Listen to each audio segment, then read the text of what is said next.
አምስት ከአንድ ዓመት በታች ለሆኑ ህጻናት መሰጠት የሌለባቸው ምግቦች። ሰላም ወላጆች፣ ዶክተር ኤርሚያስ ነኝ። የመጀመሪያው ማር ነው። በውስጡ እንደ ክሎስትሪዲየም ቦቱሊዝም በሚባል ጀርም ሊበከል ስለሚችል ህጻናት የክሎስትሪዲየም ቦቱሊዝም የሚባለውን ጀርም ለመከላከል በቂ የሆነ የበሽታ መከላከል አቅማቸው ስላልዳበረ ለተለያየ በሽታዎች ያጋለጣቸዋል። በሽታ አንደኛው እንደ ፓራሊሲስ ሊያስከትል ይችላል።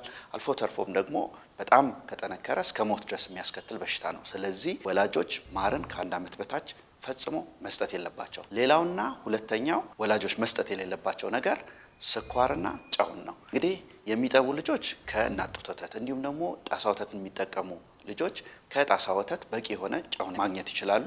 ስለዚህ ወላጆች ተጨማሪ ጨውን ከአንድ ዓመት በታች ምግብ በሚያስጀምሩበት ሰዓት መስጠት የለባቸውም።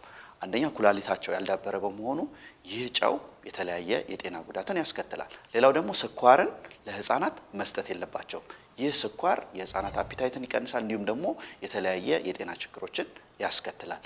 ሌላውና ሶስተኛ ወላጆች መስጠት የሌለባቸው ነገር የላም ወተት ነው። የላም ወተት በውስጡ ከፍተኛ የሆነ ፕሮቲን የያዘ እንዲሁም ደግሞ ሌሎች ንጥረ ነገሮችን ለምሳሌ እንደ ካልሲየም የመሳሰሉ እንደ ሶዲየም የመሳሰሉ ንጥረ ነገሮችን በውስጡ ይዟል። ስለዚህ ወላጆች ይህንን የላም ወተት በሚሰጡበት ሰዓት ለአንጀት መቆጣት ያስከትላል፣ እንዲሁም ደግሞ እሱን ተከትሎ የደም ማነስን ያስከትላል። አይረንን ተከትሎ የሚመጣው የደም ማነስ በህፃናት አንጎል ላይ ወይንም ጭንቅላት ላይ የተለያየ ጉዳቶችን ያስከትላል።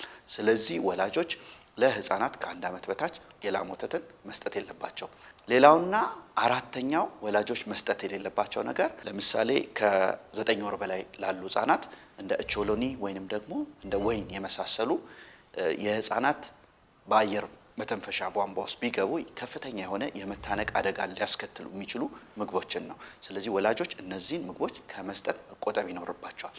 ሌላውና አምስተኛው ወላጆች መስጠት የሌለባቸው ነገር የታሸጉ ምግቦች፣ ጁሶች፣ ብስኩቶችን ነው።